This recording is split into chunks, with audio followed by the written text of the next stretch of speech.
Bengal, Gujarat, Himachal Pradesh, Chhattisgarh, Uttar Pradesh, Haryana, Chandigarh, and Jammu and Kashmir. Yeah. Exactly. And we've also had an NGO, which is Tarumitra, join us because they're a group of Jesuit priests and sisters who are promoting afforestation all across India. Today we have a special group who are associated with the Sanskriti school in Delhi. And it's all thanks to Neeta Ganguly, who's an educator, an author, a climate reality leader, and mentor, an attitude changer, who has managed to get all our panelists today together. They join us from Pune, that's Romit Sen. We have Shubhra Prakash Mukherjee, who's an advocate, joining us from Delhi. Another former teacher of Sanskriti school, Anita Ganeriwala. And we also have Chandika Gupta, who's joining us from Goa. So I would immediately ask Neeta to take the session forward and tell us how she taught environmental education when she was a teacher in Sanskriti school. So over to you, Neeta. Thank you so much, Neela. Thank you for having me here. Thank you, Karuna, for having me here. I'll share the screen first and then I'll take you. Yes, I think it's on. Just a minute. Oops.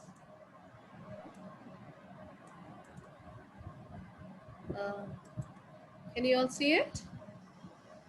Perfectly. Okay. Yes. So I think I'll reduce this a little bit so that you can all see it. Yes. Yeah. Perfect. So I call this eco-designing, a look back. Actually, if you see this mural right in front of you, this was the first one which was created in 2007.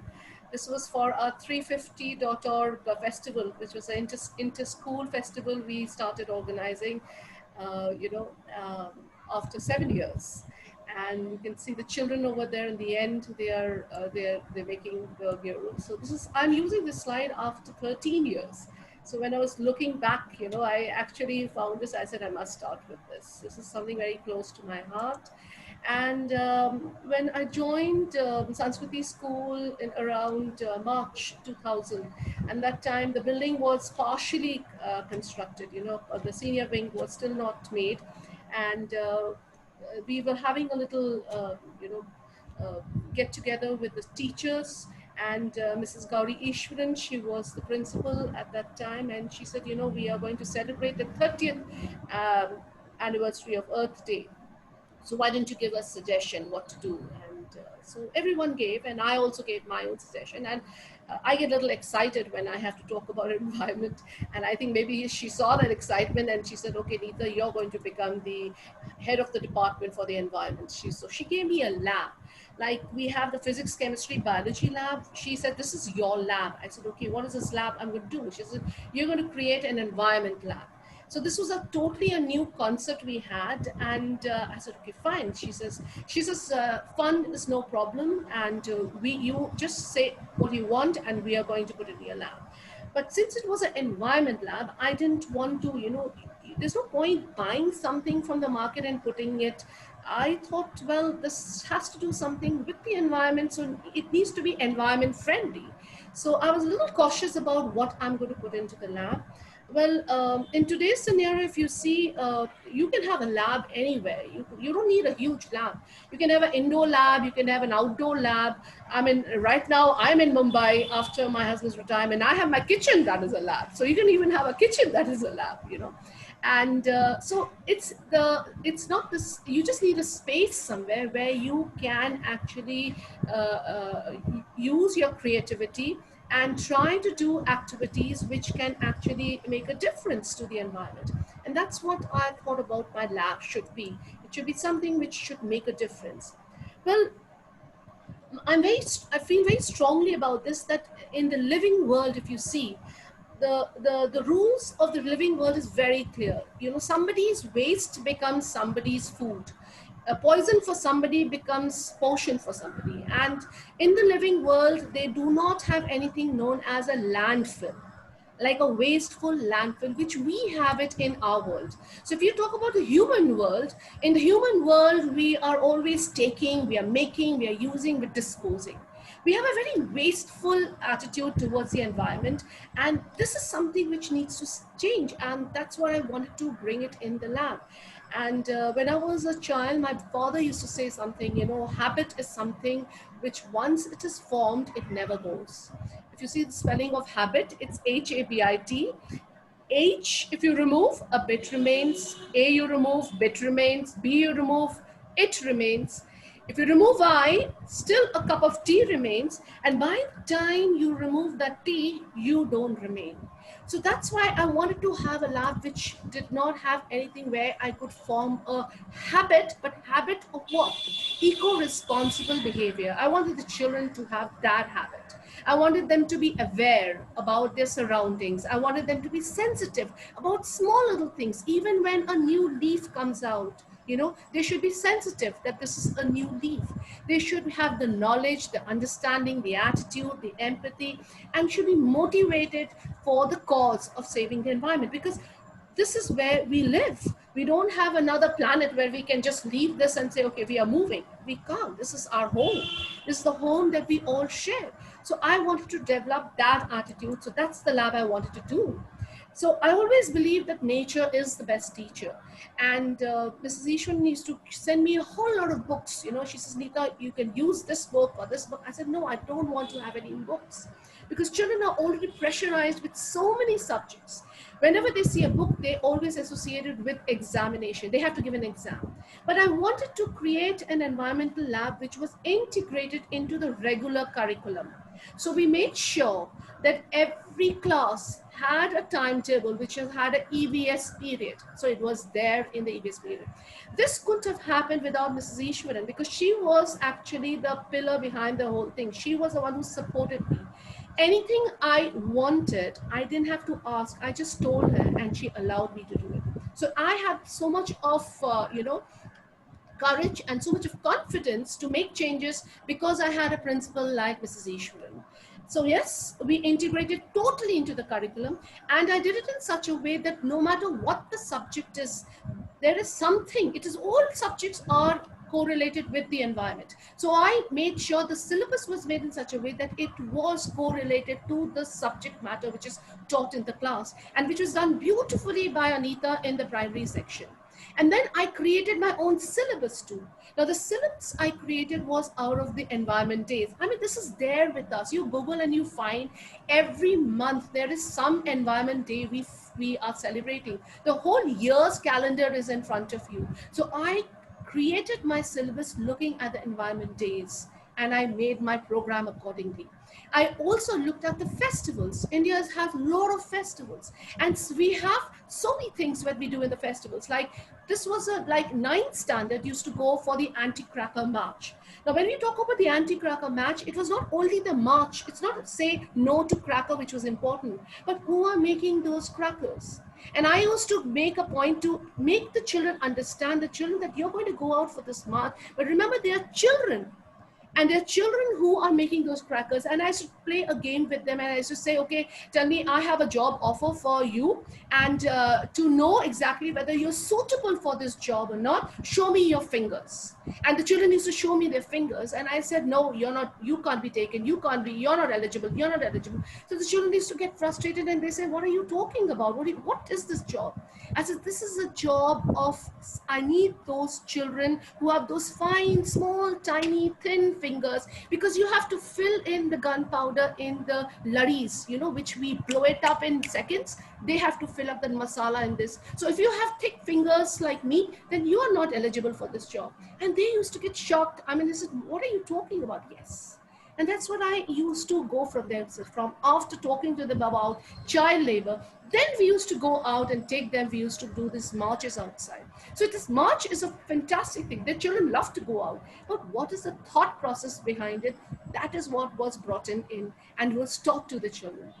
So the festivals we did it, we did Holi, we made our own Holi colors, you know, and the whole school was aware that we need to use natural herbal colors to play Holi. Otherwise, Holi is a fun game. It's a fun festival. But with the fun, we need to also take care of the environment. Those little thought processes were taken care of. We worked with various NGOs, like Romit is over here. He was with Development Alternative at that time.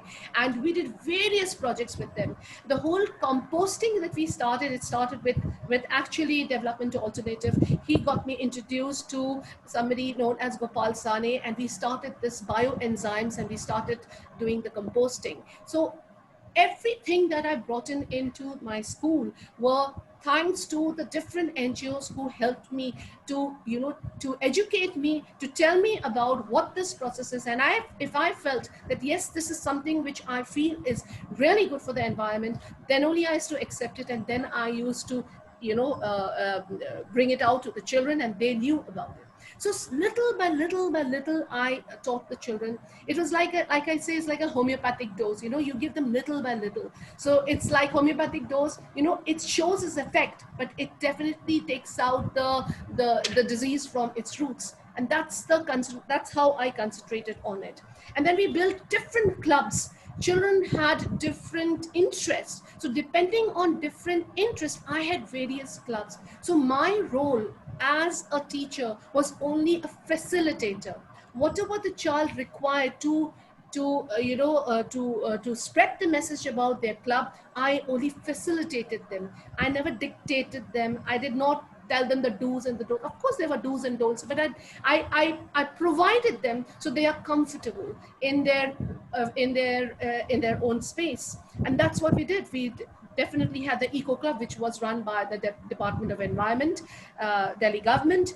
We had our Sanskriti 350. We have two children who are sitting over here. They'll talk about it, green leaves and independent clubs. So children were encouraged at every level, and EVS Lab was a space for them where they could express themselves in whatever way they want to for the nature. So it was, yes, it was definitely by the students, it was for the students, it was of the students. So when I designed the laboratory, when I had to design the laboratory, I went back and saw the definition of laboratory, which says it's a room building equipped with for scientific experimental research, development, or teaching. And I did exactly that, but with the difference. I made sure that what I equipped the lab was something which was reused, recycled, because my waste should become my resource too. So the crux of my lab was the 3 bins. I had a red, blue, green bin, and every classroom had it, every corridor had it, the whole school had it. The blue is for the paper. I started with simple wire mesh, and I had the idli grinder to make my papier mâché. But then I moved to the Univac machines later on, and that is what I did. And it was a beautiful process. So we actually used to make bulk chart papers, which was from a used paper itself.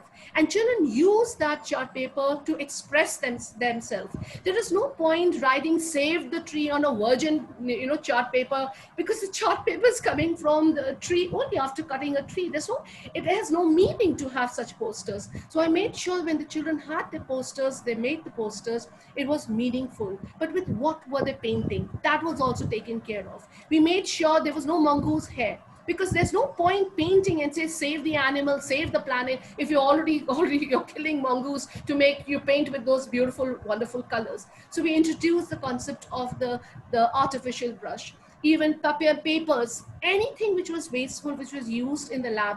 We had annual functions, we had annual, where we used to have props, and we required, even like jewelries and all for the different annual functions. They were all created from the wasteful materials which came into the lab. Even sawdust from the chalk box was used to make rangoli colors, So I taught the children how to make herbal colors. We made our own herbal color. Papier mâché was done in a huge way, and Anita was an expert when it came to making papier mâchés. I mean, she used to really make wonderful papier mâché. She'll speak to you about that.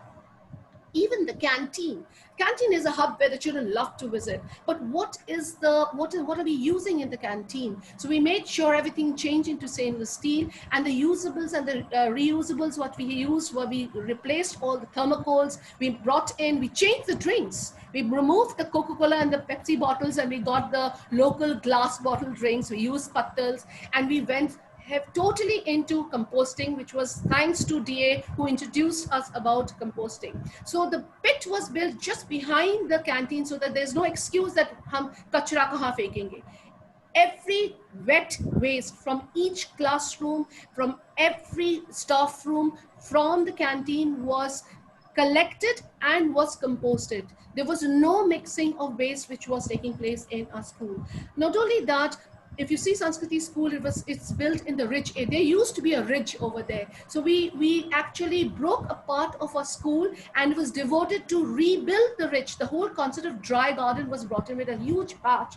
Was actually, there were steps. You're seeing the boulders over there in dry garden. There were actually steps over there. It was actually recreated. We got the soil from there, the plants, all indigenous variety. And today, if you go to that spot, if you go now, you'll find huge trees over there.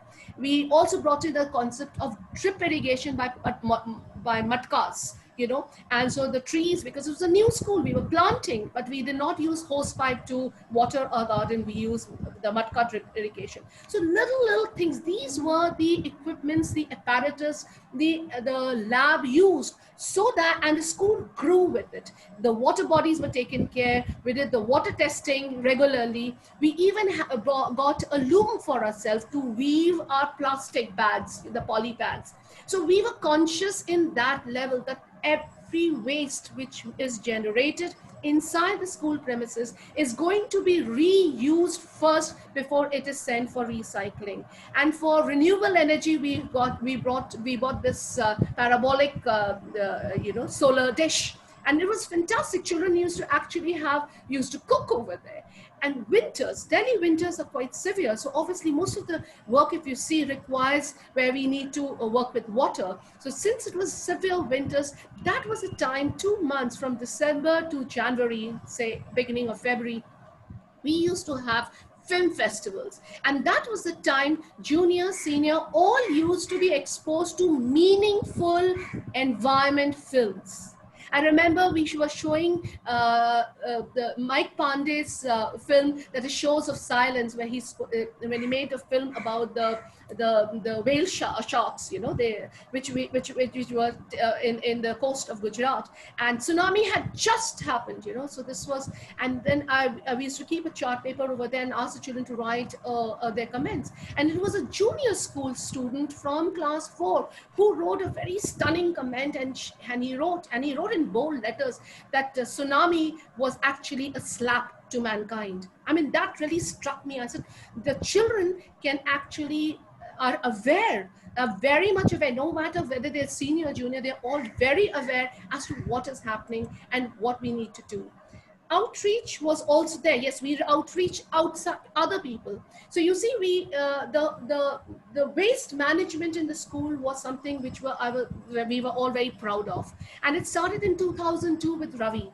So when we brought in Ravi, we actually associated with people who are not white collared, they don't have a very fantastic background. So Ravi, through Swechha, Vimalendu Jha, he actually helped me in getting me in touch with Ravi, and he was actually a reformed drug abuser, but he had reformed. And Vimalendu told me, no, he needs some work, he needs some sort of a place where he can work.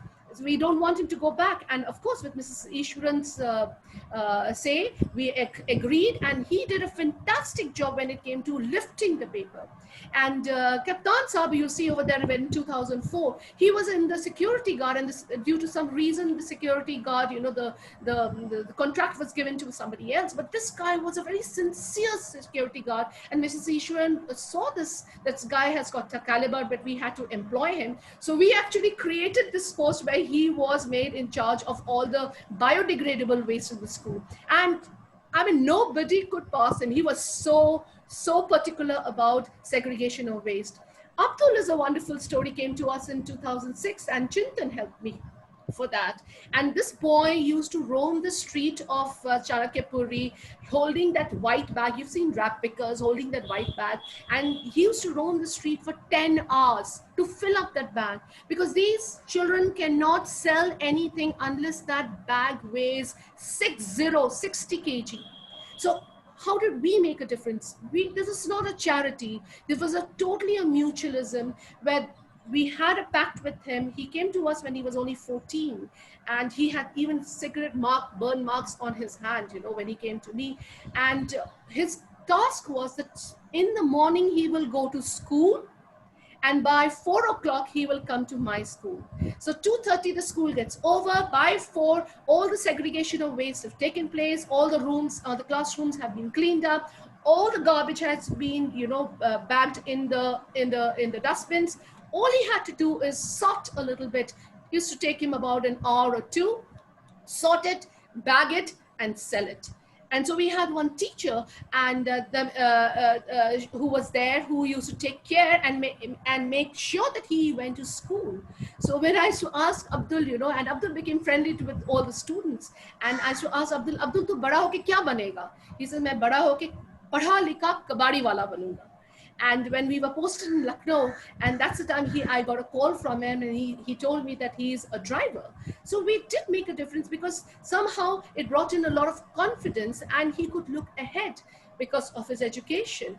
And so that's what we feel proud about, because with all these initiatives we had taken, we actually had an environment policy. We even got our ISO certification, and that made us all very proud Sanskrithians. And yes, it was action packed. It was action packed. You can see there were so many pictures, I couldn't put it. You can see Shubro right over there, and you know, and the children used to have mock. You can see even Chantika over there with the conference declaration.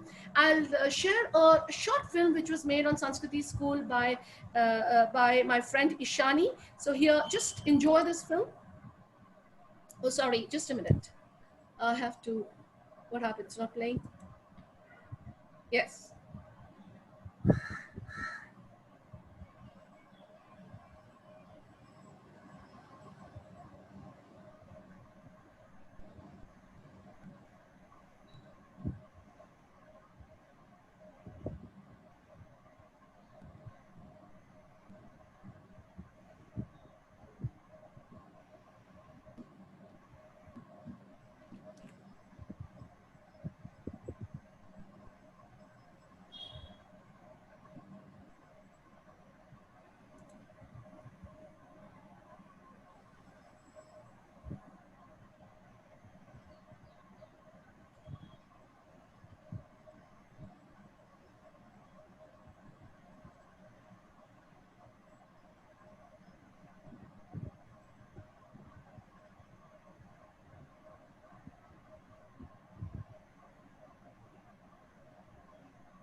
I don't think the video has audio for the participants.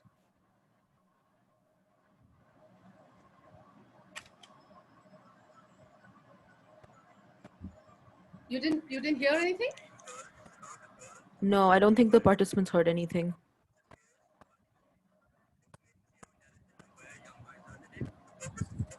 Can you hear it? Not very well, no. It's getting cut out. Faint. The audio is there.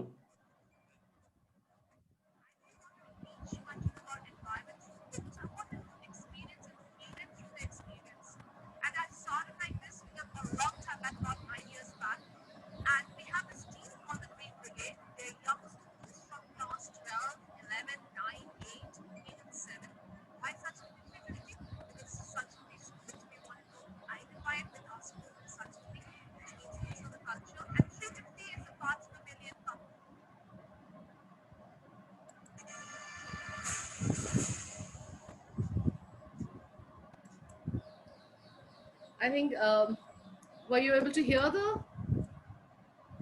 Were you Only able a to little hear? at the end. So, Perhaps if you yes. have a YouTube link to it, you might be able to share that in the chat, and we can share it with I'll do others. that. I'll do that. Yeah. I'll do that. I'll do that. I actually have it in my laptop, so I'll do that. So before I end, I want to share a story. So it's like a grandfather, is walking down the beach with his grandson, and all of a sudden they see there are these thousands of starfish uh, on the shore, and so the child gets really excited. So he runs and he picks up a starfish and he throws it back into the sea, and he keeps doing that. So the grandfather gets a little, annoyed, and he says that, "What are you doing? I mean, there's thousands of this. He says, "No, I want to, save them." He says, "What difference does it make? There are thousands of them, and it's not going to make any difference. Just let's carry on with our walk." So the child looks at his grandfather, and he looks back again. He runs again. He picks up another starfish. He throws it back, and he turns around, and he says that it just made difference to this one. So I think that's what I feel, that our children, at Sanskriti, if there is one person who's made a difference, I won't say one, there are many who have made a difference, because we have to realize that this is the one home that we all share, and we have to take care of it. And somehow I feel that, taking care of the environment has become a way of life for us Sanskritians, definitely. Thank you so much. Wonderful. And it basically connects to what we say as well, that some of our slogans for Earth Day is "every act counts." So certainly your school has taken that forward. Last year, our theme was Take Climate Action. So we saw all your students taking climate action. And coming up till 2021, the theme is Restore Our Earth. So let's all pitch in towards sustainable practices, to reducing our carbon footprint, leading low carbon lifestyles, so that we can restore our Earth. Thank you for commemorating Earth Day in the year 2000, the 30th anniversary of Earth Day. This year we commemorated the 50th anniversary, Yes. and it was all digital because we were in lockdown. And that was a way we reached out to even more people. And if you go on to the Earth Day Network YouTube channel, you'll be able to see how Earth Day was commemorated over Friday, Saturday, Sunday. So it was at least 12 hours of programming, including what we call Artists for the Earth, because artists have a voice and a platform that reaches to more people with environmental messages. I'm so glad that you showed the children doing all those, I guess they were Nukkad Nataks and plays Everything. and songs, and Yeah. absolutely. So yeah, so they're all young artists for the earth. Yeah. And I guess that actually makes a difference, and you remember more if you put things into practice and do things hands-on. And I don't know if you all are aware of it, but this Saturday is actually World Cleanup Day, and Earth Day Network is part of World Cleanup Day across the globe. And well, if you aren't able to actually go out and clean, whether it's in your community or your campus, maybe do green messages and help us. We have a campaign called the Great Global Cleanup Heroes, and they're going to be part of this this World Cleanup Day along with Let's Do It India. So the idea is that there are, of course, webinars on Saturday. So do log on to our Earth Day Network India Facebook page to learn about that. And in the evening, if you pledge a green act, if you pledge your act of green, you can be part of their global concert, which has various artists for the earth performing on Saturday. So do join us on Saturday. And again, as I mentioned, this Thursday, we are also going to have students who took part, the schools and their students who took part in our morning assembly contest, which we've been running every year. Sadly, we weren't able to do it this year, which is why I've decided this coming Thursday to bring together the schools which have won our morning assembly contest. And of course, each year the themes are different. In 2018, it was End Plastic Pollution. In 2019, it was Protect Our Species. So we'll have principals or maybe educators of various schools joining us next Thursday. And we also have something called Green Environment Monitors, which is what some of your practices, such as your composting and things like that, reminded me of, where maybe some of the schools teachers who are watching us, they can start this as well.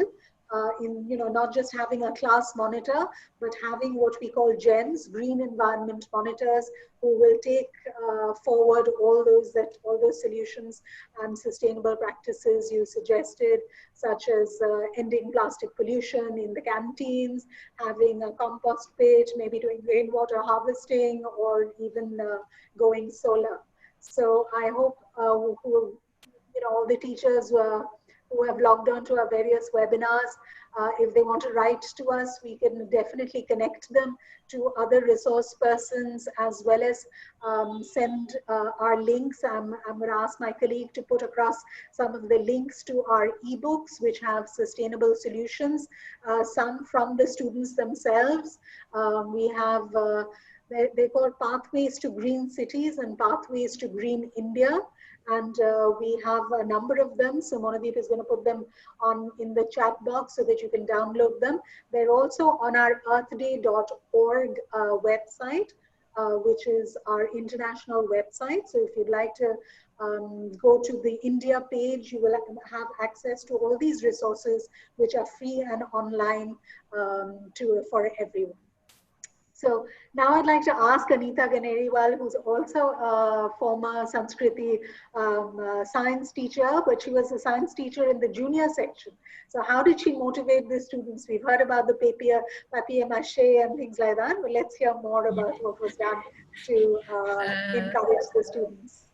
Sure. Actually, Neeta has covered maximum part of it.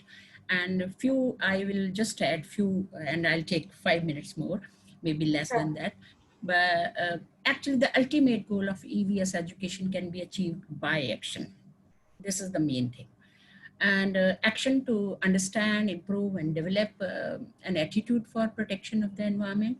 Action to create an awareness in children, because the children are in very small age group children I was handling, to care for their immediate environment. So teachers can make children to understand that how our actions affect the environment, how what we can do and what we should not do to create problem for the whole system, ecosystem and all. Actually, there are I should say, incorporation of other subjects, like we say interdisciplinary approach, because the 5 major fields are there in FEVC, environmental science, EVS, that social science, then ecology, geography or social studies, you can say, then environmental science as pure science separately, and environmental chemistry.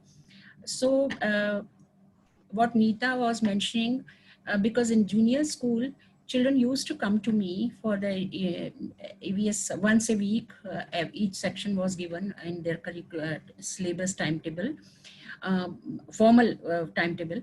So these children used to come from class 2 to 5 to me, and there was this my colleague, she was taking nursery and class 1 and prep. So these children, paper mache was, yes, as Nita said, major thing which was being done there at that time. And tearing paper was very interesting for children, of especially for the age group nursery to class 1 and 2, because they used to like tearing paper, because before we start paper mache, we have to Yeah. soak this paper strips in water whole night.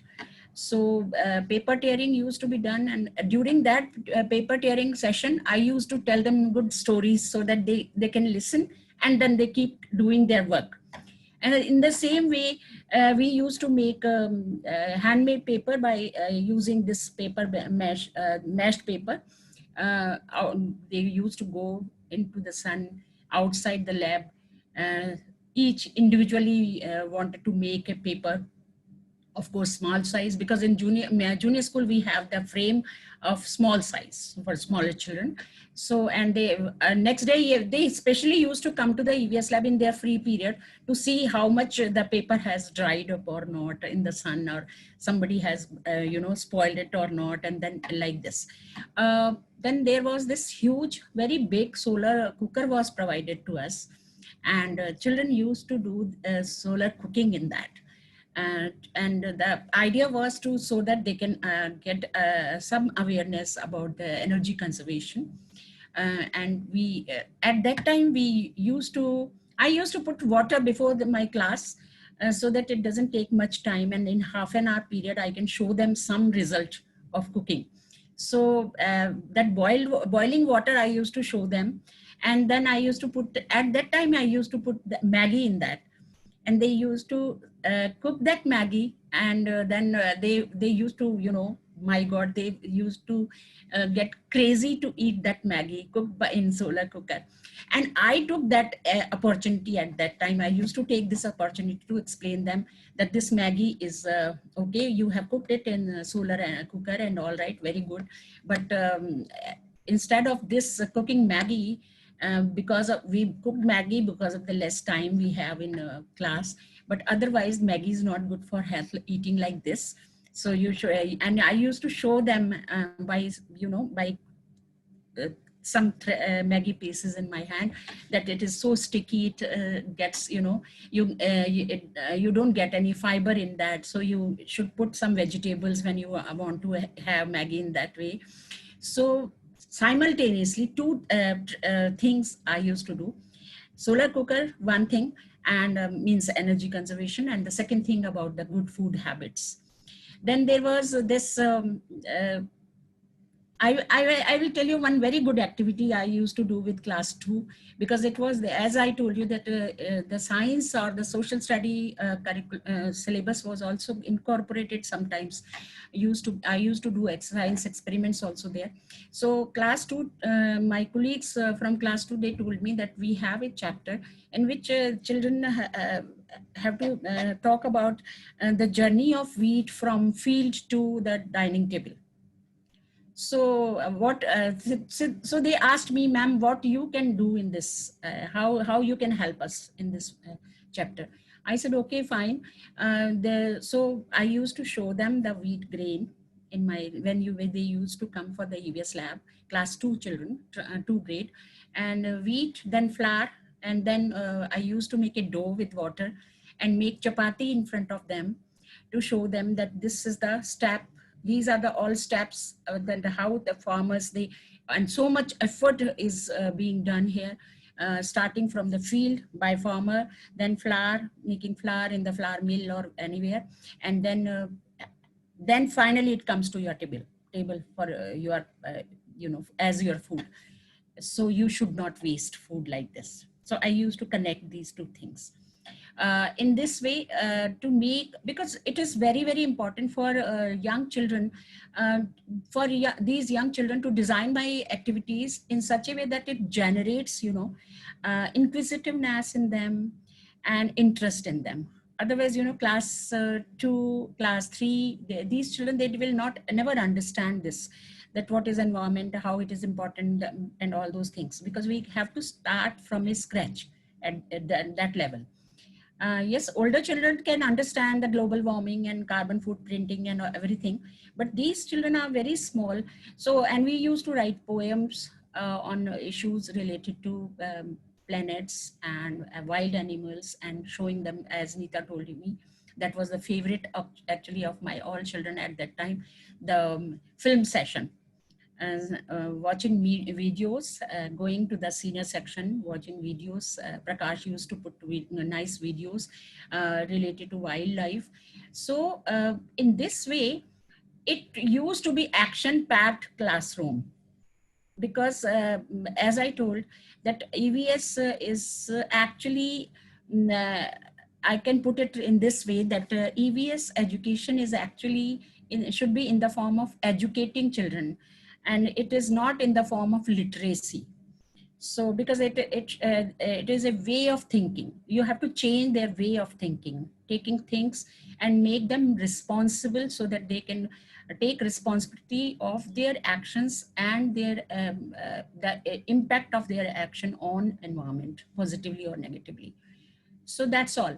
Rest of the things Nita has already told you. Paper mache, yes, of course, was very, very interesting. We used to make paper mache things. So many articles, items we used to make and sell during the carnival, in Christmas carnival, winter carnival in Sanskriti school, a gala event actually of Sanskriti. So EVS department used to make the paper mache as a main item to sell. And in this paper mache, we used to make big or the small boxes, small pots, multi-purpose pots. Children used to paint them. First first it was to be made, and then we used to paint them. Beautiful painting, those who yes, here some trick was there, that I used to tell them that not all children have a good hand in this painting. So I used to tell them that you can paint one color, whatever of your choice, and then the designing will be done by those who are having good hands, so that we can sell them in the carnival. Otherwise, you know, it lots of effort actually goes in paper mache, and children used to love it.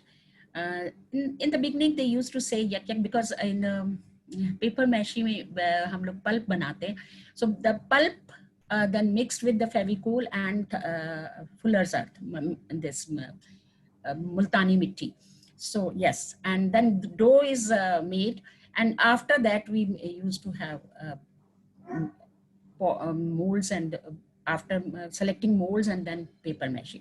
Then there was another kind of activity in which we used to make a face mask by using waste paper. And Anita, one more thing you forgot to tell, that we used to recycle old one-sided newspaper in making notepads for children.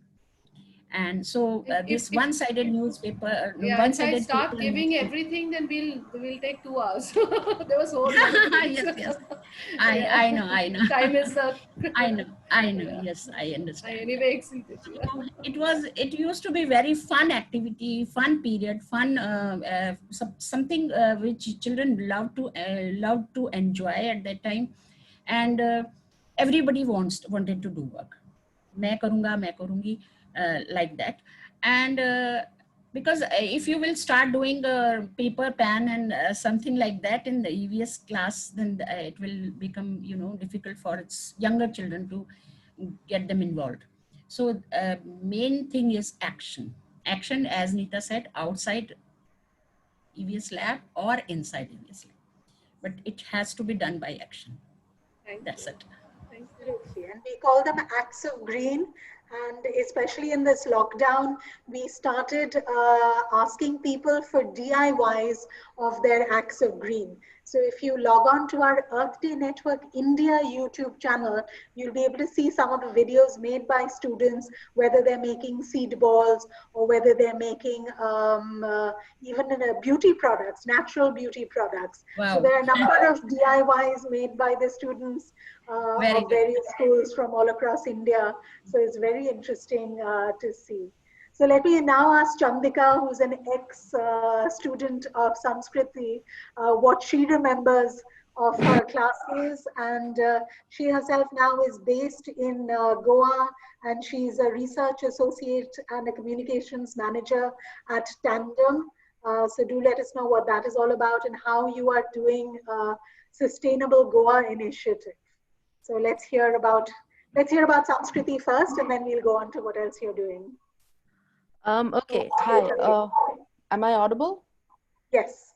Okay, great. So yeah, my name is Chandrika Gupta. I went to Sanskriti, and I'm going to tell you a few things Anita ma'am and Neeta ma'am may not know about what they taught us, but I'm going to share them anyways. I'm just going to start off with the solo cooker. The moment we heard that you could use it to make Maggie, we found out when the EVS class for the children went the second half of the day. And me and my friends absolutely made Maggie twice a week in the mornings for tiffin. We'd sneak in, make it. It was the best. But also, yeah, I work currently at Tandem Research, and a lot of my research, so again, I do communications and research, and both those kind of play in the things I kind of want to talk about. Neeta ma'am brought back so many memories. I had to get a bigger notepad to write down all my thoughts, but I'll try and organize them. I do some research around Sustainable Goa. The organization I work in does a lot of work around climate change, and I work in communications. And right now I'm doing some work I'm slightly involved with sort of the Smart City Cycle for Change initiative, where we're trying to encourage people to cycle more for health and for the environment. So firstly, let me tell you a bit about the EVS lab. Now, the reason it was very important, and that goes beyond classroom, is it gave us as kids the sense of experimentation, which is something children in Indian education don't get a lot of freedom to experience. And what that means is you can actually just sit and do something versus memorizing something and putting it out. During my master's program, I got my master's in design a few years ago. I took an environment studies class thinking, well, I'm studying design, I'll study environment, I can put them together. The class was a disaster. I feel bad for the professor, but I spent the entire time fighting with him because I told him he was teaching us wrong. Because they'd give us word for word things to memorize, reproduce, and it didn't help me learn anything useful. But everything I did learn through Sanskriti was quite useful. And I mean, so for example, we've mentioned paper mache. My sister still has at least 2 paper mache projects in our house that she's currently working on. Anita ma'am, she was a student of yours. I think she's in the audience. And so that's something we still work on now. My mother had a composting pit built outside our house. And so it wasn't just about that class. It was about learning about living a certain kind of lifestyle and being able to experiment within that lifestyle for it to come out. And I think, and so this is where working in research and academia a little bit and doing some research and working with climate change all becomes a little important. I think it's very important for younger kids to learn these things because the way environment studies and climate, etc., are taught at an older age, unless you have a very strong aptitude for science and you don't want to be in physics, it's very difficult to understand what they're talking about. It's almost clouded with so much data that a common person doesn't pick up those messages without the barrier of entry is very high. Let's put it that way. And so, yeah, that is why I think teaching kids at these younger ages is so important. And it wasn't just that, it was a lot of things. For example, I remember Neeta ma'am once was our substitute teacher in school, and she was like, well, I'm here. Let me just tell you about some random environment thing. We started talking about greenhouses and how they grow plants. And she was like, well, I mean, and we were like, well, that seems complicated. She was like, no, you can go make one. Go make one now. And it was a terrible idea. We took sticks and branches and plastic bags and made a greenhouse. We actually, my class, if I'm not wrong, maintained it for a couple of weeks. We tried really hard to grow plants in it. And it didn't work, but we learned to do those things. So now when I'm older and I see projects or issues that I want to be involved in, I have some amount of knowledge of, okay, this will work, this won't work. It's the same with, we went on several tree plantations. Romit, if I'm not wrong, I think I volunteered for several stalls you were a part of for years when I was like in class 8 and 9, etc. And those experiences mean, like right now I live in Goa, I'd wanted to open my balcony because there's a lovely view, but the light isn't allowing it. But, you know, I grow plants here, a lot of medicinal plants here. And those were all very interesting experiences that I think made me a little bit different from everyone else in my generation. But they also in a lot of ways gave me an edge to figure out how I wanted to live my life. So that I think was a huge, very important thing from these EVS classes. What else do we have? Yes.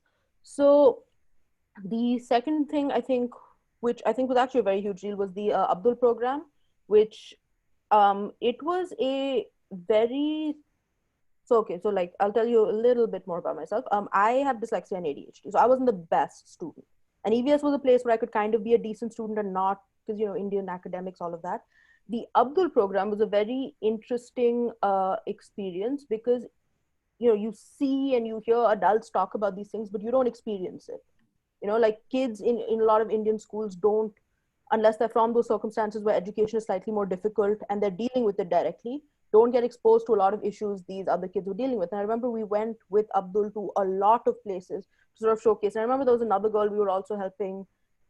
And that experience was very different Shubha. in terms of understanding. No, I meant there was another rag picker girl. I think her name was Kohinoor. I could be wrong. Noor or something, yeah. But she Noor or came for a something, very yes. short time, yes. Yeah. Yeah. But the concept of, so like the 60 kilos of waste and the concept, because I was there the years we implemented the 3 dustbins. And I was quote unquote one of Neeta ma'am's soldiers to sort of secretly implement it. Like, you know, we snuck into the principal's office, put up posters. I don't know. Now, as an adult looking at it, I'm not sure how okay a lot of those things were. We turned the lights off. We felt very brave. Yeah. But yeah, that experience was, I think, very important, especially when it comes to, I mean, you know, our planet is not doing so great. But also, I think we're reaching a stage, at least in terms of science and academia, a lot of the information that people don't think we have the answers to, we do. It's just not accessible. Like, we know climate change has done a certain amount of damage, and a lot of people just sort of take the view, well, it's done. And hopefully someone will invent a miracle that'll take us back in time and everything will be better. But it doesn't work that way. There are some very real actions that people can take, but those are sort of clouded around, and there's this idea that one person doing something doesn't do anything. That's actually what I was really happy to hear about your foundation talking about sort of DIYs and artwork, because that's a great way to promote that. But yeah, that's kind of the crux of what I wanted to say. In terms of education, that college class made me actively want to litter. It's not a great feeling, but because I had the experience, I was fortunate enough to have experienced this sort of exposure on how the ecosystem works. You know, like, it's almost like a butterfly effect. If you litter, what actually happens? Because you don't think about those things, especially when you're a child. You don't see action and consequence in any way. And climate change, especially when you're young, is a very foreign concept. Like, if you hear the temperatures going up by 1 degree, that doesn't mean anything to a child, right? It basically means, Absolutely. okay, it's going from winter to summer. But when you see the sort of the way these things were visually presented to us and the experiences we had, that I think was very special. For example, when you mentioned the dry garden, you had taken us to the Ridge Forest. And I remember you telling us, I think all the trees that grow there now are not actually indigenous. Like, they were replaced at some point, and there actually was for the environment. And what we were doing with our mini Ridge garden is what that garden would actually have been. Yes. And when you see experiences like that, even now I'm in positions where, you know, one of the upcoming projects we're working with, I did a project a few years ago with wetlands in Delhi, right? And how to make those more accessible to people and safe and things like that. And the ability to work on those things has come from this class. So, I mean, that's kind of all I wanted to say. I think, I mean, especially to teachers and young parents out there, you need to teach them this early, because unfortunately it's not accessible when you're older. Absolutely right. And unless you have that interest, also making those changes in your lifestyle, like small things, like I live with some of my colleagues now, just like when I wash the dishes, turning the tap off while I'm washing, very small thing. Most people don't do it. And that shocked me, you know, seeing that everywhere you go, especially now in COVID times when you're washing your hands 5,000 times, all of that. The fact that people don't follow these things that I thought were very normal experiences is quite interesting. So I think that is, let's see my notes, probably everything. All right, we also still make holy colors. My mom does. Also better for your skin. So there's that. I know. Anyways, Organic. thanks a lot for having me. I think that's everything. Thank you. Thank you so much, Chandika, for mentioning all this. And actually, the lockdown is the time when you can do all this with your parents. I think teachers right now have an excellent opportunity to have the students who are at home, work towards creating sustainable lifestyles for the entire family. I know that during the lockdown, we saw a lot of people putting up recipes online. So we actually launched something called Great Taste, No Waste, which are recipes using scraps, peels, and leftovers. And since most of the panelists are Bengali, you will know how much we use, our bhartas and peels and things like that. It's part of our lifestyle. It's part of our culinary habits. And so look forward to our ebook that's going to be published in October. And even these great taste, no waste recipes are online on our Facebook page, as well as our Earth Day Network India YouTube page. Thank you for saying that, what you learned in school has stayed with you now as an adult, and has, created, how you created opportunities to be climate activists in school. And we have also created a network of climate activists of youth. And this is a platform which is called My Future, My Voice. And because Earth Day 2020 was a digital Earth Day, what we did was we reached out to youth across India, across South Asia, and their voices are what is also on our My Future, My Voice platform. You'll see them also on our Earth Day Network India YouTube page, and they also have their own Facebook page, because the whole idea is to create networks amongst youth so that they can learn from each other and from the best practices, reach out to more people, and take the climate movement forward. So let's hear from another student of Sanskriti. Shubhra Prakash Mukherjee is now an advocate in Delhi. He used to be the head boy at Sanskriti. So as a head boy, how did you manage to inculcate environmental habits in the students? Let's hear from you, Shubhra. Ma'am, to tell you the truth, I don't think I had to do anything, because Sanskrit, I don't know about Sanskriti now, but when I was there, Neeta ma'am had such an influence, and at the environmental department had such a influence in school that things like simple things like turning the tap off, switching off the lights and the fans, they were given. And it was surprising to our parents at home that we were so strict about it when we came back home, which was, I used to, of course, feel the difference in one Sakituk whenever I went to Calcutta to visit my grandmother during the summers. She used to be surprised that my sister and I used to always constantly stick ourselves to the switchboard to switch off the lights and fans. But I would broadly want to just address three topics, which is how do you ensure that students over a virtual platform can imbibe and respect the topic of environmental literacy, and how can teachers help that?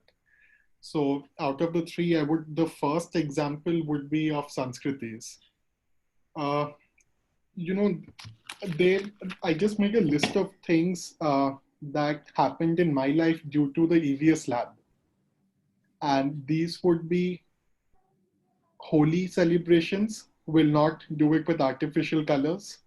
Diwali celebrations, unthinkable to do it with crackers, as an unthinkable. Recycled paper, we did not know it was possible. We are taking it for granted now, but this started way back in 2002 or 3. So it was revolutionary back then. I remember in junior school, Anita ma'am did not teach me, but I used to go, and once you were my substitute teacher, you made us cut newspapers for 3 classes running. And that was finally used to create the paper mash. And then we got the results about 3-4 months later. But of course, back then we were cribbing, and rightly so, we were children. So the whole concept of a compost pit, something again revolutionary at that point of time. We are taking it for granted now. Dry garden, I remember this very well, because that was the introduction to this idea that maybe the Britishers came and changed the habitation of Delhi, and which is you learn about these things in high school when you do the foresting practices of India. Solar cooking. No, I did not get the Maggie. My sister got the Maggie, so thank you very much. Uh, we got introduced to waste management and Gazipur landfill and etc. And paper bag. I don't know if you Paper remember. bag, yes, Yes. yes. I You forgot to taught us- mention that. In fact, you taught us paper bag by taking newspapers and putting a discarded piece of cloth at the very bottom. That was you. I don't know if you remember this. Uh, so this, I mean, the first, I just wanted to highlight these aspects just to sort of convey to teachers that you need to be creative to ensure that your students, those who don't excel at rote learning like me, I am a rote learning doctorate, but those who have to do things to understand, you need to be creative, and these lessons stay throughout your lifetime. So the EVS lab was revolutionary in this regard. So thank you so much. Belated Teachers Day. Thank you. Thank you so much. Thank you so much. The second aspect would be, we used to use this term when I was a child. It was green politics. Little did we know that I don't think the prefix green would be optional anymore. Politics necessarily has to be green. My generation is is most likely going to have a very wretched life, and this is for the teachers to convey to their students. For the first time in human history, we will be fighting over resources, natural resources, and no, not oil or coal. We're talking about water. Since China is the flavor of the month, one should know that there is every possibility of mutual aggression between neighbors for water supply.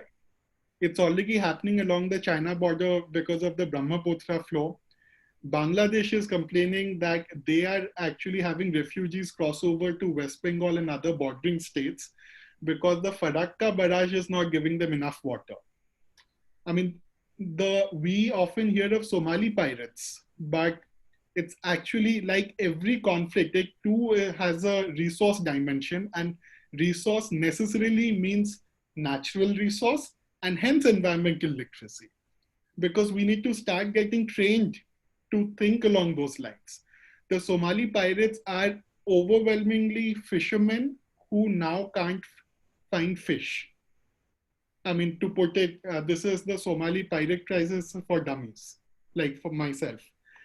And the last thing to be said about the second aspect, which is we need to sort of internalize this attitude, and this is again for most teachers. And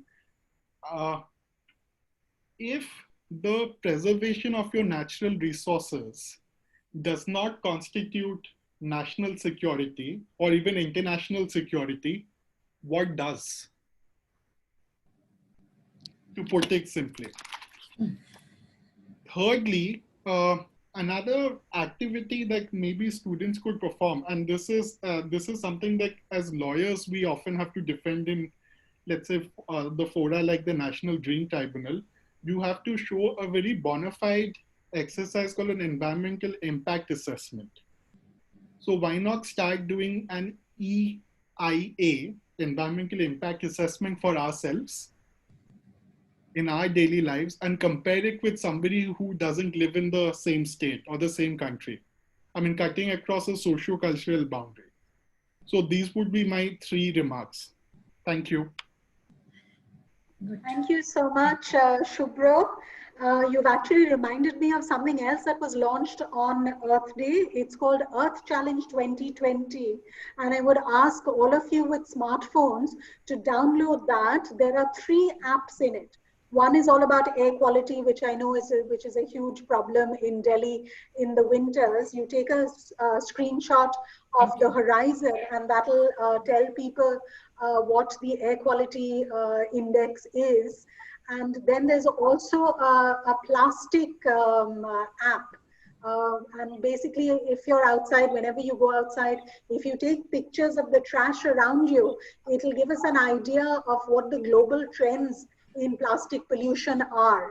what kind of plastic is being littered in India as opposed to the kind of plastics that's being littered in Sri Lanka, for example. So Earth Challenge app has plastic, has air, and has also got another very important thing, which is bees. Now, bees, if they go extinct, our whole world will become extinct in a few years, because it's very important for food security. So if you can take pictures of bees around you as well, whether it's in your terrace garden or in the parks where you go for your morning walks, you can upload that picture of a bee, so that and that makes you basically a citizen scientist, because after getting the data from people across the world on this, it will allow scientists, whether it's from NASA, the Wilson Center, or even Google, to calculate various data. So everyone, the students can have lesson plans from this Earth Challenge 2020 app, and you can feel good by being a citizen scientist yourself. And thank you for mentioning how, as a head boy, you didn't really have to do anything at Sanskriti school. Everybody was already very green. They were green warriors themselves. But we do have... Most importantly, I would like to just give a shout out to some of the teachers who are also participating. Shonali ma'am, Ava Malik ma'am, etc. The pressure was on you to perform and conserve energy. As in, I simply had to follow the rules, and that was enough. Thank you. And we do, if you did not. Yeah. And we do have a pledge online right now. It's called Each One Save One. So if you go on to eachOneSaveOne.org, there are 9 mantras which will help you save electricity, save energy. So Earth Day Network has a number of focus areas, and renewable energy is one of them. Farmers for the Earth is another, where we're promoting organic, chemical-free farming and things like that. We also have another program, which was, as I mentioned, the morning assembly. And from our next Thursday's panelists are going to be winners of the morning assembly contest. So do log on next Thursday as well at 4 o'clock. We have another panelist now, Romit Sen, who used to be a resource person for Sanskriti school. Right now, he's part of the water program, and he also is part of, Romit, will you remind me what it is? It's Sustainable Green Initiatives. What is it? The Institute for Sustainable Community. Exactly. So will you tell us about that and what you used to do at Sanskriti school? Yes. Thank you, Karuna, Neela, and Neeta ma'am. You know, I think while I sat here for the last 1 year, I was transported to 2007 to 2010. And I mean, as I said, this is like endless memories. So, I thank you and my co-panelists for speaking about a subject that's close to my heart, something, you know, more than my profession, what I'm doing, my bread and butter. Now, as I look back in the last 15 years of my professional experience, I see the discourse on environmental conservation, protection of natural resources change, and change certainly in a more positive context around, you know, that it's become more active, vibrant, and engaging. Now, one bit is, of course, we have, you know, schools like Sanskriti, teachers, students, and a lot, you know, other schools across this country. The awareness is increasing. But I think one of the main reason that we, you know, hear this whole momentum is that the harsh reality is also hitting us more frequently. I mean, you know, some statistics very, you know, like large, 70% of India's surface water is polluted. Groundwater contamination is on the rise. In areas that we work in Maharashtra, 7 out of the last 10 years has seen less than average rainfall. We have seen industries being shut down because of the water crisis and resulting impact on economy and incidences of urban floods. So whether it is agriculture, whether it is industry, whether it is, you know, the humanity environment, we all are, as I said, the blue planet is emitting red signals. And these red signals are becoming far too pronounced. And that's perhaps one of the reasons that we all are stating that it is time for us to act now. Now, I'll just make 3 submissions and, you know, we'll try to weave in my experience at Sanskriti, you know, primarily, and with the program that I ran with schools across 78 towns in India. I think Aditya Saxena ma'am is here. She was, I think, with BPS Vasant Kunj. Rekha Lalla ma'am was there with Salwan, DAV school, Kendriya Vidyalaya, Saket. So with all the school, I think the three submissions that I'd like to make in the context of environment conservation and literacy. One is that, okay, the problem is too huge, we all know, but then who is the first one who takes an action for changing? Is it the government? Is it civil society? Is it industry? Who? I think we all know, as it came out in the example of, like how Neeta ma'am said, that it is me. It is I, as an each individual, we have to walk the talk to change the needle on environment conservation. And I think one aspect which, maybe Neeta ma'am, we didn't coin this term while we were doing this at Sanskriti, but this whole aspect of our ecological footprint, where we work with students to understand that, how much resources do they use? So, what does it take to use, say, a carton, where, because there is a footprint to it. You have used water, paper, energy to produce it. But I think the aspect around individual, and if we all agree that individual can do things, is that how can I reduce my ecological and environmental footprint? I've heard that, the Earth's ecological footprint is 1.7 times. So the Earth Overshoot Day this year was August 22. So that is, the time where the Earth, we exhaust all the resources in a year that we need to live and grow. So with all of these changes happening, it's me, I am at the central of all of this, and action has to begin with me. And there were enough examples, that were put across through, Shubhro mentioned about it, Chondika mentioned about it. So we heard the example of Sanskriti School, how each one of them was, part of that change.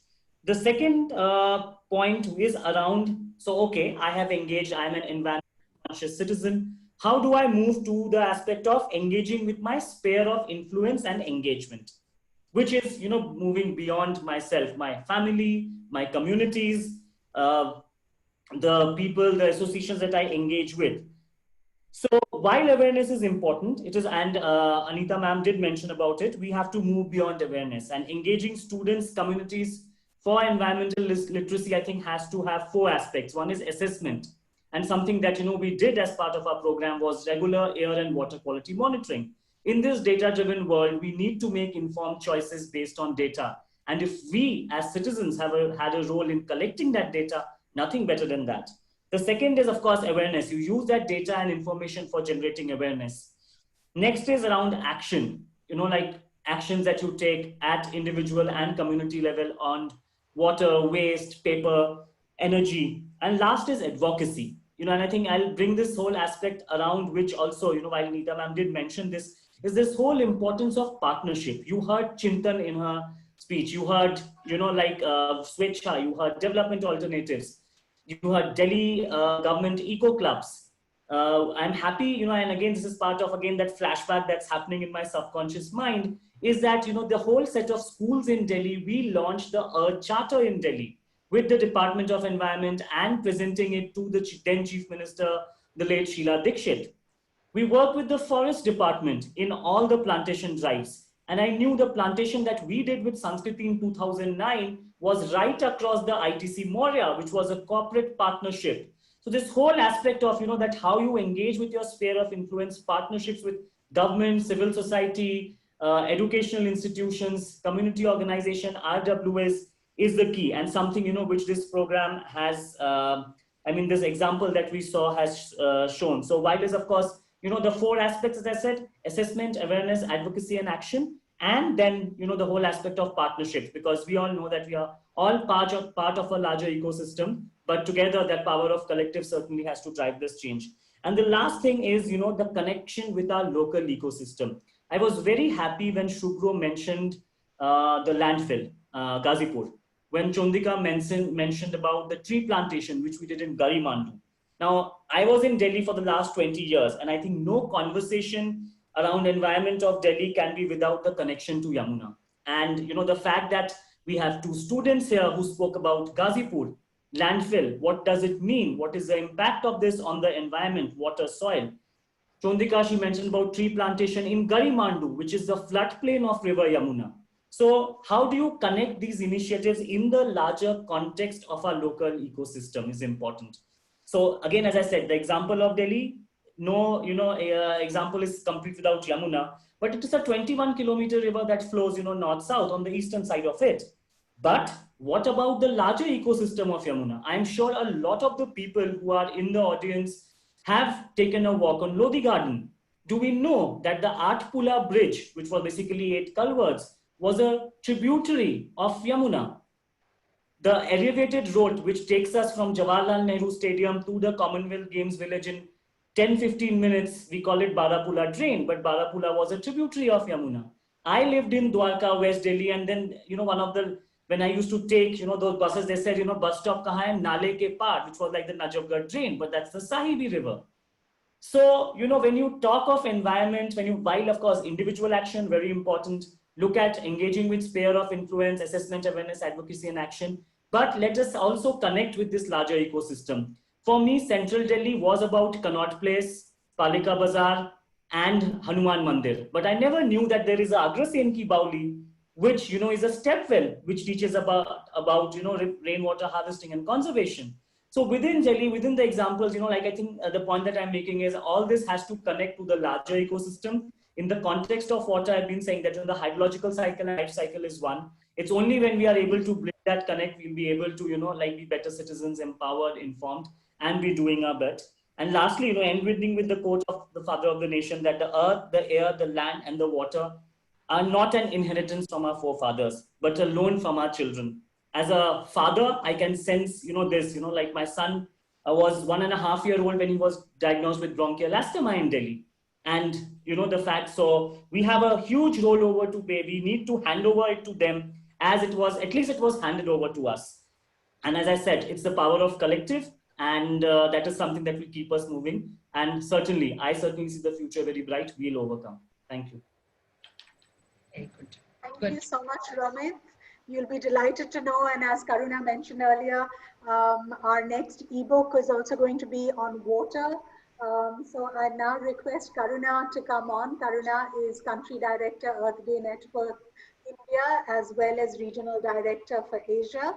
And I'd like her to give a vote of thanks and to remind everyone that all the whatever we put in the chat box, for example, our ebook links and things like that, it's basically to help you with resources. These are case studies all across India, and they're short, 3 pages maybe, and it's all online, and you'll get all kinds of information of sustainable practices, of innovative strategies, and whether it is in greening public spaces or making your schools green, or even if it's protecting our biodiversity, we are bringing all these solutions to you, because solutions do exist. It's just that we have to be more informed about them. And as you said, try to increase our sphere of influence, try to reach this information to as many people as possible, which is why we're Earth Day Network, and we're networking with all of you. So over to Karuna, if you'd like to. And these ebooks are still absolutely free on the net. So please go ahead and enjoy them. We would love to hear your comments. This has been a most riveting session, because each one of you has such a thinking mind. It's fabulous. So I want to take advantage of that and ask each one to give me just one sentence on why or how in India can we take environmental education to the next step of having students who are environmentally literate and those that take civic action for the environment. So what is the reason? Because, we have environmental education as a compulsory subject, but people are not moving to the second and third stage. So why is that so? Maybe some limited, like students of your school, but why is it that en masse people are not doing that? So if we can start with Nita, and I'm going to take notes, and just your one thought. What is it? Is it something wrong with our teaching? Is it that we don't encourage them enough? Is it that the outside atmosphere is not conducive to it? What is it? That's one of the reasons that I didn't want to have a textbook. You see, because like Chandika also said, she did it masters, in environment. She said she found the class to be hopeless. But whatever she learned in school, she's able to, So I somehow that's the thing, it has to be like Anita also said, action. It has to be action oriented. Children should be motivated to act and act now. This is the time to act now. So we don't, our children are prepared everything for exam oriented. When you say essay competition, it's competition. Okay, poster competition. There's always children have to prove themselves. It's not how much you're doing, how big you're doing. It is what you're doing. So what you're doing, how you're doing, for whom you're doing, that is what is important. And no matter how small you do, it should be appreciated. It should not be compared. There should be no competition. So I think even NGO should stop the thing of competition. Appreciation at every level, big or small, is important. And every action, like we say, every drop counts. Every drop counts. So it should be action oriented. That's one of the reasons I was totally against textbook, because I wanted children to feel environment, enjoy environment, know environment, and live environment. And that's what I think these two, what they spoke, I felt blessed. I really felt blessed. Great. Romit, you want to add to that? Anything you want to add? Yes. So I think when we talk of, and this is just based on I have the fortune to work in around 220 districts out of the 650 in India. There is a huge divide between the metros and the non-metros, and the tier 3 cities. So I think we need to, create an environment where there is greater learning. Because I'll just give an example very briefly. Like when I went to Ratlam, on this environment education program, and I said that, like we are supposed to do this, but then a kid stood up and he said, "Sir, but आप दिल्ली में रहते हो, आप हमसे 3 गुना ज़्यादा generate करते हो." So I think, there are also these, aspects of around trust, around, like the big versus small. So I think, as we should create opportunities where, students across villages, I mean, in Sanskriti, we again took students to Taragram in Bundelkhand. So where there is this intermingling of, students, and these days everybody has access to internet, so I think my suggestion would be to create more avenues and opportunities for students, teachers across the country to interact, because then we will build in, trust, and also, share our experience. I'll just add to what you said, Ramit. I had gone to a village in Orissa, and what they told me was that environmental concerns are the prerogative of the rich. They said it, of course, in Odia, and they translated. They said, we are more concerned about whether we have a roof over our heads, whether there's enough to eat, whether there's a job, and water quality doesn't matter to us. The quantity of water matters. So, you're absolutely right. There are different aspects of looking at things, and we tend to forget that India is not just urban India. It's only 30% or even less, we have to take it. So we will share with you, our awards that we give. And if you have any to recommend, we'd be happy to consider those. I want to add in this I'm sorry to say this. I am not feeling very happy to say this. The reason why we are not still able to handle the problem, and though all of us, those who are literate and educated people, we know that the environmental challenges are growing day by day, but still there is some lack of desire to do action, or some lack of seriousness to take this issue. एक approach है कि मेरे घर में बत्ती आ रही है and I can afford to use it, so I don't bother about saving or anything, because I have money I can spend, so I can use it. The people who are who have problem in their earning for their bread and butter, on the other hand, they think that मेरे को रोटी मिल जाए, उसके बाद गंगा का पानी गंदा है या यमुना का पानी गंदा है, who bothers? That is, so these two aspects, these two things are there in my view, which are not letting us take this issue in that perspective which it actually should be. Yeah, that's very true. And nobody thinks of anything beyond local or beyond mine. But I think the COVID-19 has taught us that lesson. Yes, Today, absolutely. 190 countries are all affected. So if, from the environmental field, we wanted to always say the world is one, the world is connected, the air is sanji hai, as they say in Hindi. Nobody believed us. But now that COVID is there, maybe they'll start believing that the world is connected. I hope so. Okay, Shubhro.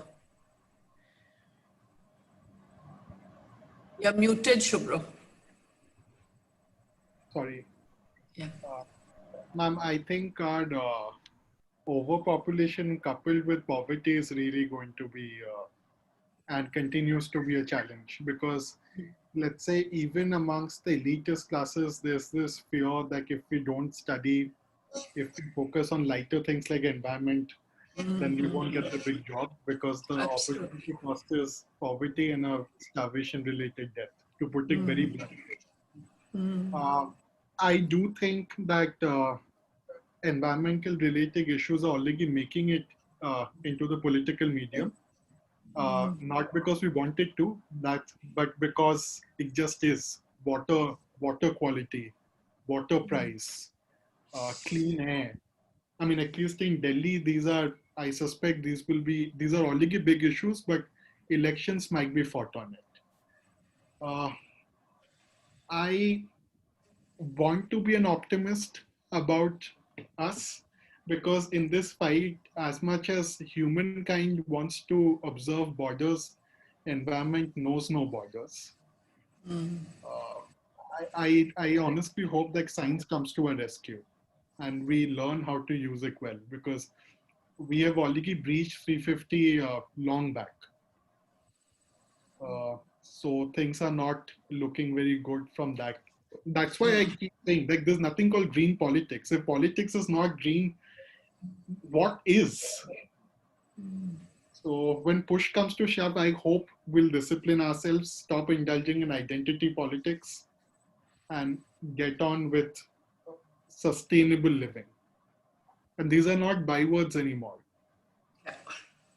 Great. And then, as Neela will tell you, we have another thing called Vote Earth, which is going on in the US, where they're asking people to only vote for candidates who promise green issues.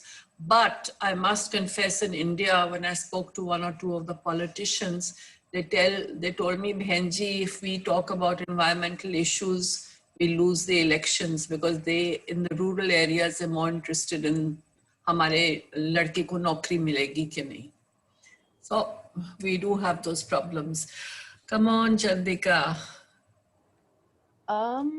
Okay, so I think, so to answer like the first part of your question, which is why is it most people aren't doing anything? For kids, I think I'd go with Neeta ma'am's point, where it's like we learned that we could do things, so we did things. Most kids don't get the opportunity to feel like they can do anything. And these are such huge issues. If you don't think one person, you don't think you can make a difference unless it's a huge group. So there's no point trying to do something. They don't understand that once one person starts, then more people start, all of that goes.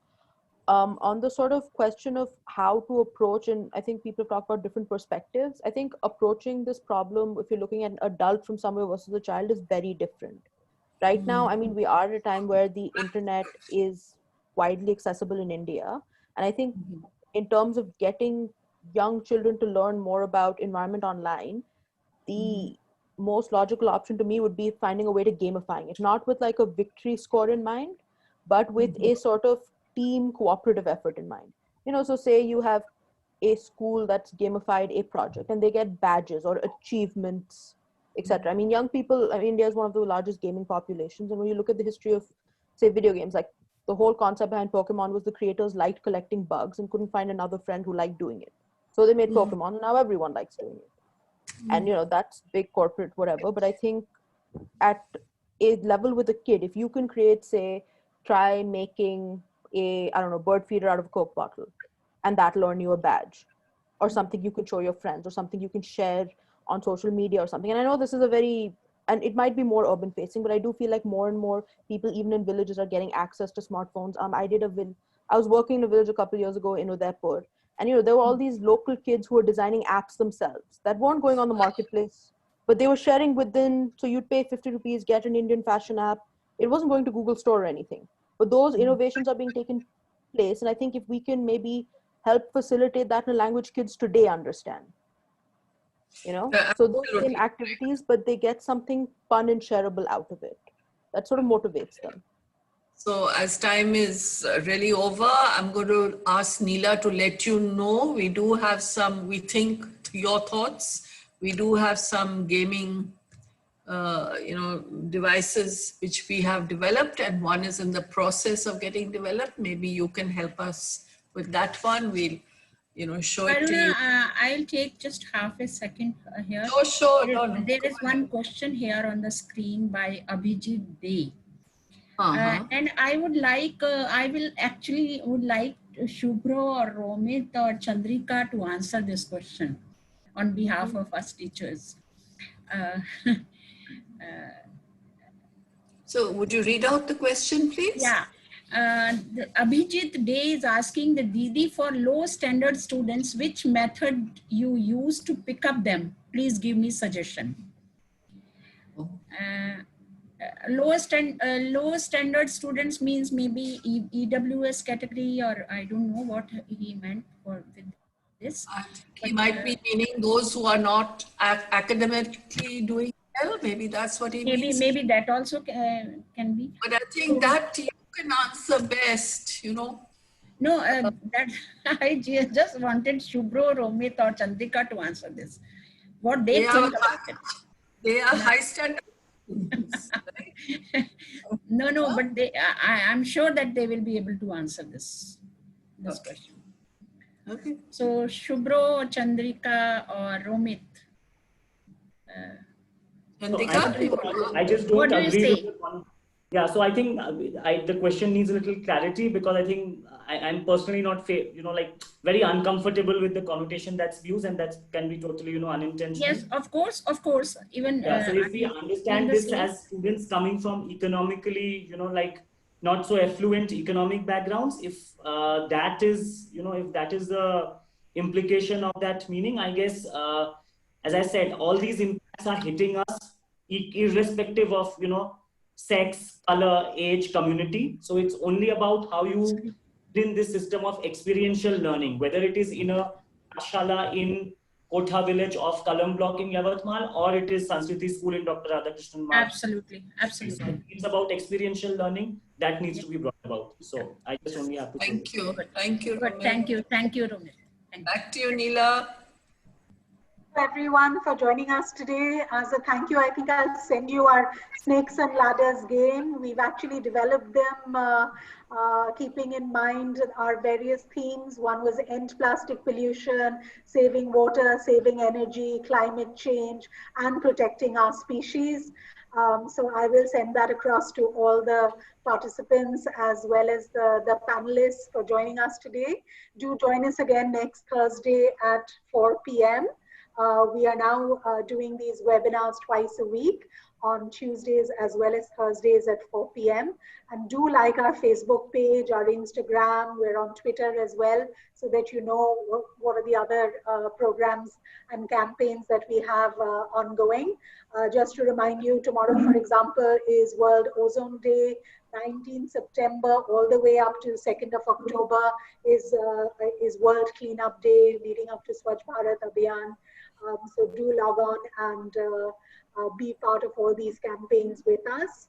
So thank you. And if there are any attendees who would like to be panelists, do write into me and I will try to schedule you in as much as I can.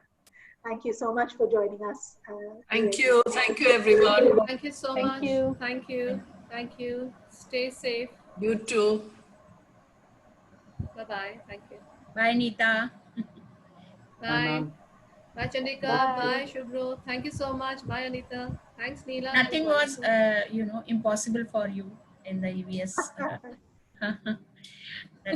Yeah, really, because I have worked with her and she is amazing. She is amazing. Thank you. Thank you. Bye-bye. Bye.